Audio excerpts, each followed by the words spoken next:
हाय साଙ୍ଗମାନେ ଦେଖନ୍ତୁ ଏ ହେଉଛି ଆମ ବାଡ଼ି ଯେଉଁଠି ଆମର ପରିବା ଚାଷ କରାଯାଏ।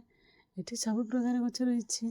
ସପେଟା ଗଛ, ଡାଳିମ୍ବ ଗଛ, ଲଙ୍କା ଗଛ, ପପେୟା ଗଛ, ହଳଦୀ ଗଛ, କଦଳୀ ଗଛ। ଇଏ ହେଉଛି ନାଡ଼କଳି ଗଛ। ଛୋଟ ଛୋଟ ହେଇଛି ବୋଲି ଏମିତିକା ଦେଖାଯାଉଛି। ଏ ଗଛରେ ଦୁଇଟି ଡାଳ ରହିଛି। ଦୁଇଟି ଡାଳରେ ଗୋଟେ ପ୍ରକାର ନାଡ଼କଳି ହେଉଛି ଲମ୍ବା ଲମ୍ବା, ଗୋଟେ ପଟରେ ବରକୋଳି ଭଳି ଛୋଟ ଛୋଟ। ଦେଖନ୍ତୁ ଆମର ହଳ ଚାଲିଲାଣି, ଯେଉଁଥିପାଇଁ ପରିବା ଚାଷ ହେବ। ସେଥିପାଇଁ ଗେଲଣର ବାବା ହଳ କରୁଛନ୍ତି। ହଳ ସରିଲା ପରେ ପୁଆ ଲଗା ହେବ।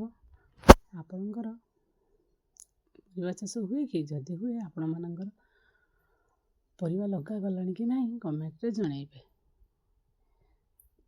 ଆମର କ'ଣ କ'ଣ ଗଛ ଲଗେଇବୁ ପର ଭିଡ଼ିଓରେ ଦେଖେଇବି। ରହିଲି ଦେଖନ୍ତୁ।